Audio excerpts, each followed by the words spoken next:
Ultraman's at 15 should be exactly what I was looking for, but something felt off to me, and I'm not sure what it was.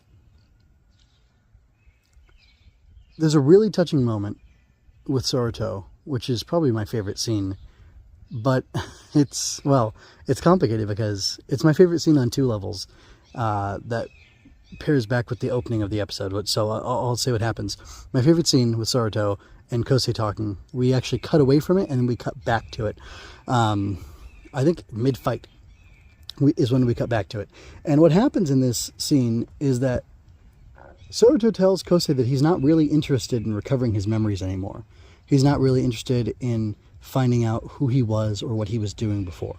And this is prompted by Sorato asking Kosei, no, other way, Kosei asking Sorato, how old are you anyway? Because Sorato says that he feels like he's always been protecting Earth. We find out that the blast that sent him reeling and sent him falling to Earth was not a blast from the planet with all the bug people, which, was that Jeunesse? That might have been Jeunesse. I'd have to go look at episode 1 to confirm that, but I'm not going to do that right now. Anyway, he gets blasted from the moon in his fight with Mr. Zoveros. And Zoveros, I don't know why he waited so long to come after Sorato, because it's been a while that he's been there, and the last thing that happened, so this is actually interesting, this creates a plot hole a little bit, and kind of bothers me, and I don't know if it brings things down yet or not, but it definitely is a problem. Zoveros blasted Sorato off the moon a few months ago. This is episode 15. If it's a weekend per episode, that's 15 weeks. That's 3.5 months, basically. So it could be for 3.5 months. Sorato's been here living on Earth and fighting kaiju and stuff, and Zoveros is just now showing up. Why? That doesn't really make sense. But let me get back to my point. Kosei asks Sorato about what he's doing, what he's planning to do, and Sorato tells him that he just wants to focus on seeing Miko and Mikoto happy and on Wolfie making more videos, which Wolfie was a jerk to him. He's a clout chasing YouTuber, streamer, whatever. Not the nicest fellow. Not that he doesn't deserve a chance at happiness, but you got to do things the right way. Anyway, so he wants to see the lady making the documentary make her documentary. He wants basically key people that they've met along their way. Oya-san, he wants to play Go with him. Anyway, I'll stop now. He wants people who he's met along the way to be happy, and he wants to, including Kosei, and he wants to see them be happy pursuing whatever it is that makes them happy, and he wants to help them, he wants to protect them, which is wonderful. It was very sweet. It was very well acted and performed, both the visual performance and the voice performance, because I'm watching the dub.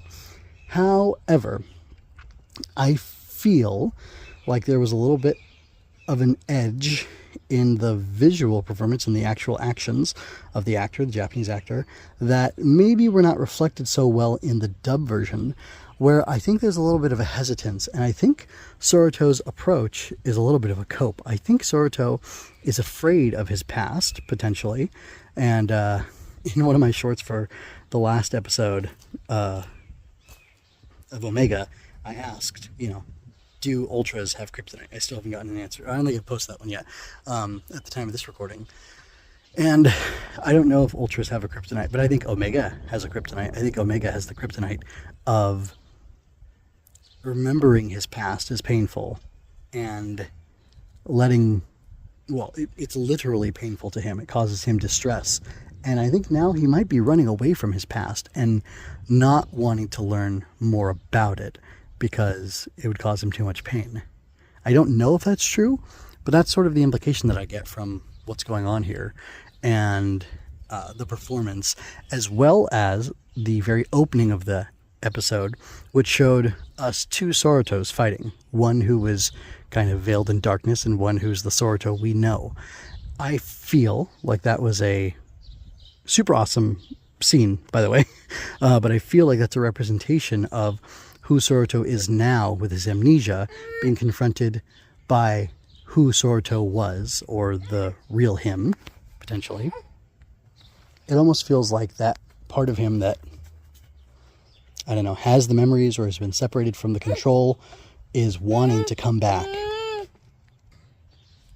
Maybe this is how it works. Sorato is the one who is conscious. He has the ability to speak. He has the ability to express himself, and he's doing everything that he's doing.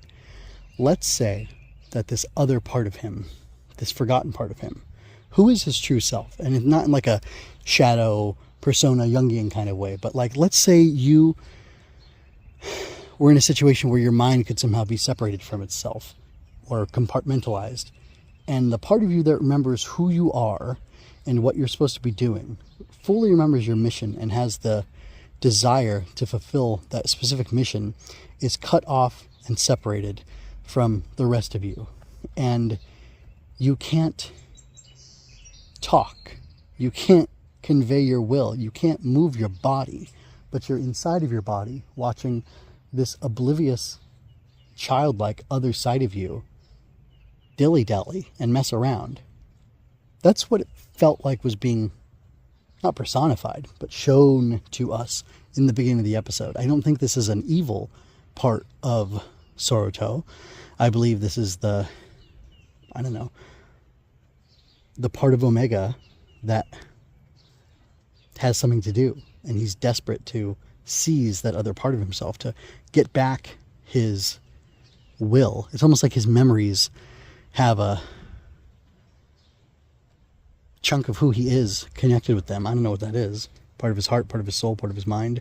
And the rest of him that has agency is bereft of those memories, and therefore he can't do anything and, do anything useful to the whole, to the self. That's what feels like is going on to me. If you agree or disagree, leave a comment. I'd love to hear your perspective on this. But just anyway, it's really interesting that there's this really kind of deep idea being played in the background. I've had to really think about it. I think it's something that's definitely there underneath the surface. And this should be a perfectly, enjoyable episode for me, because they're, building off of last episode, which I enjoyed. And it looks like it's going in what I would call the right trajectory, but there's just something off. And I feel like, I don't know, it could be good storytelling because it's seeding something bigger that's going to happen later, but it could also be kind of like decent storytelling that's just not to my taste, because I just don't see why you would hold out on this bigger thing if that's what's going on. There should be more signs of it. I don't know, just like, I'm pleased overall with the direction, and I especially like some of it, but in the full context of this episode alone, and then in the full context of the larger story, it's just, something's still not sitting quite right with me. And that's what I'm thinking, that's what I'm feeling. I think definitely Omega is going to be, an okay show for me, but not a great one. And it has the potential to be great. And especially with the things that we're seeing here, if they were played out, in a way that I would play them out or want to see them played out or naturally appeal to me, or not appeal, but occur to me based on what's going on, what I'm seeing in front of me, the cards that were being dealt. I just think it's too bad. Anyway, let me know what you think about this episode and Omega overall as a series. Check the pinned comment. After you've left your comments there, it'll have a link to my inspector's notes where I dive deeper into this episode, as well as the playlist for the rest of my Omega coverage and Zets, which is a superior show. If you're not watching it, you should be. And I think by the time this publishes as well, I'll have a review or two up for Spider Noir, which, spoilers, I definitely liked the first episode, and I'm not sure what to say about the second episode just yet. Anyway, until next time, folks, this is MJ with Henshin Inspection and Going Ultra, signing out.